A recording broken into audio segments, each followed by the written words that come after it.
If you recorded a video and now you want to make the video smooth slow motion, this tutorial review will show you how to make a smooth slow motion video in CapCut.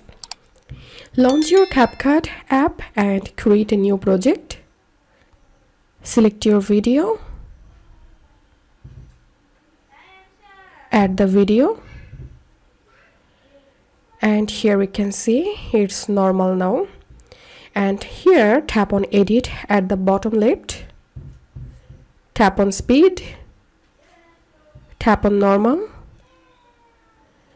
And here select 0.3x and now play the video. And here we can see the video is slow motion now. And to make the slow motion better, tap on this, make it smoother. Select better quality. So that's how we can do it.